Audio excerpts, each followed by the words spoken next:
7 changes. 5 players dropped from Game 2 heading into Game 3. Were you shocked? What do you think of the team? Let's have a look at the team. I'll talk us through it. Tedesco retains his position there at fullback. A bit of controversy around that. Bradman Best makes his debut. Injured. Trbojevic is out, and you can see there Walker comes in. Luai dropped. Trbojevic comes in for the injured Haas. Campbell Gillard is back in the New South Wales Blues team. Kaloa Matangi will debut. Martin and Murray now starting for the Blues, which I love. Isaiah Yeo then goes back to the bench. Saifidi comes in. Robson retains his position in the side.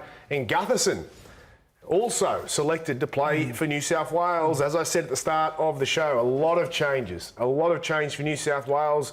What do we think of it? They had to make changes, Bray. 32-6, was it, the scoreline in Brisbane? State pride on the line. I actually, apart from Nicho Hynes, I'm looking forward to talking to Greg Alexander about his omission.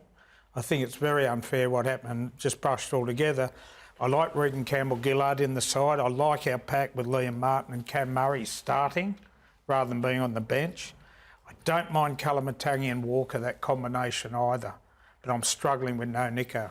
They could have made more, Braith. Really, when you think about it, all the talk during the lead-up was about Josh Addo-Carr being out of form, James Tedesco being out of form. Josh didn't have a great game on Sunday.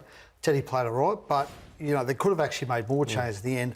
I don't mind the side. I think the bench, I don't really understand the bench. Gutherson and Robson both on the bench. That's a bit strange for me.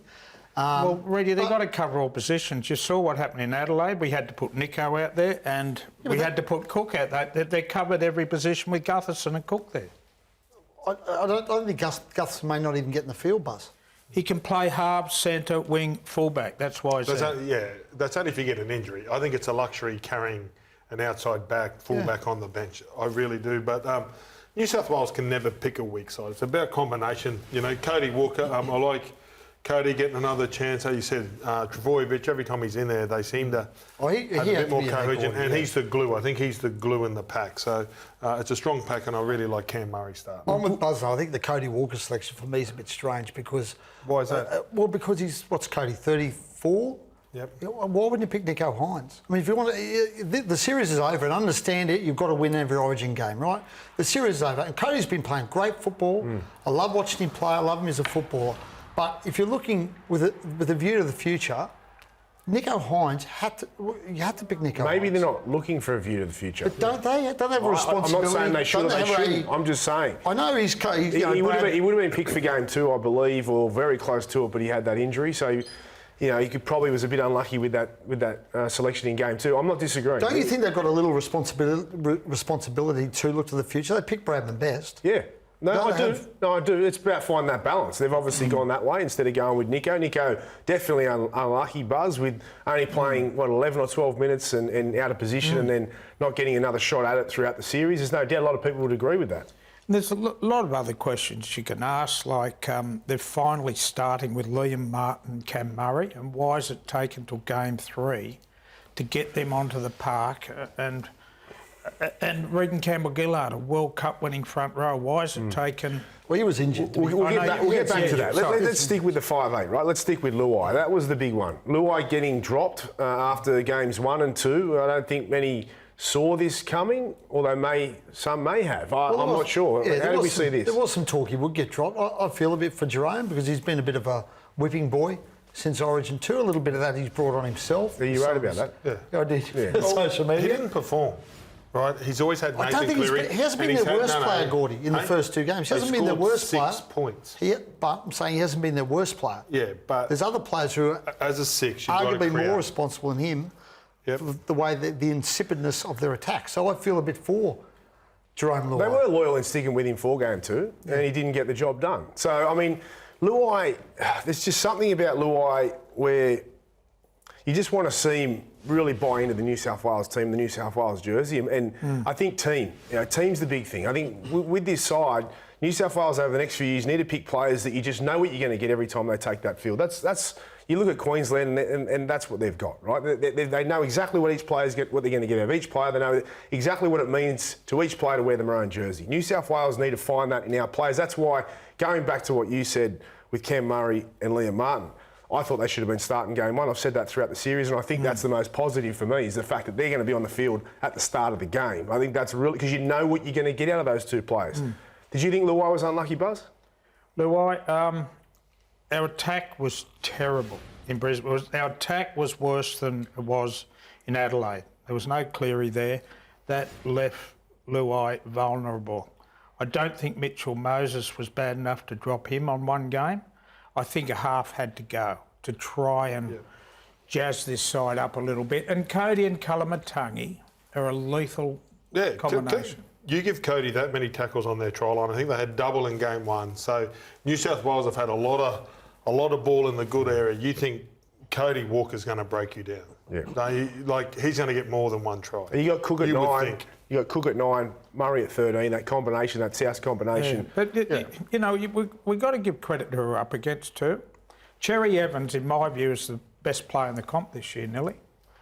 And Cameron Munster. We're not up against mugs, and I'm not surprising that these different halves combinations we have each game are struggling to get us in a position to win football games. Yeah, They're outstanding, the Queensland halves. They are, aren't they?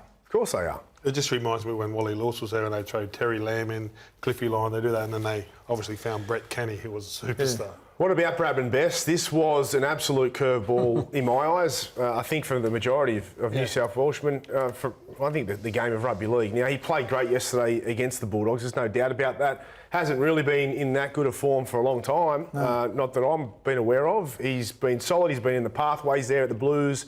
He played in the juniors under-19s side, I believe, and was successful there. But still, I don't think anyone saw this coming. What's our take on this one? Well, the opposition yesterday was the Bulldogs, who have just got the worst defence in the competition. The stats will show you that. Personally, I would have gone for Katoni Staggs. I think it's been much better for the Broncos this year, more consistent even. But Why do you think they didn't go with Katoni Staggs? He was the first to come to mind for me. did he have some defence issues on the weekend on the hammer?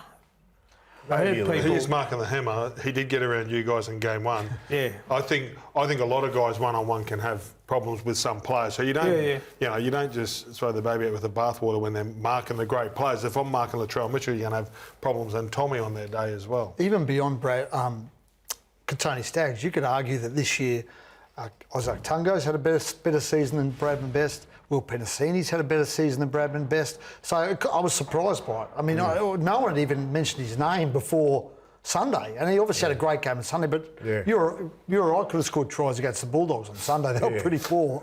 So I don't know about you, but I've still got a bit of speed. we're going to talk to Greg Alexander soon, so we'll ask him the question. I come into work this morning, and the boys said Bradman Best was in the team. I thought they were joking. I didn't expect. That's no disrespect to Bradman, because I think he's got a great future and he played great yesterday. But it was a definite shock to me. Now the Blues stick with the two hooker combination, which has made their bench very interesting. If we have a look at the bench, Isaiah Yeo, Safidi, Robson and Gutherson. So they've got Robson there to come on for Cook or vice versa, whichever the way they play that. Gutherson outside back to fill a number of positions, but definitely weakens their bench for mine in terms of impact and in terms of physicality and trying to own that middle third of the field. I myself would have had Leniu in there instead of Gutherson or even Saifidi. With Payne Haas out injured and a guy who can play so many minutes, it's dangerous to be light on middles on the bench there. Well, Travojevic can play in the middle. You got Yo that can come on and play a middle role. You're looking for quality long minutes with a small bench like that, you know. We've been beaten in the middle of the first two games.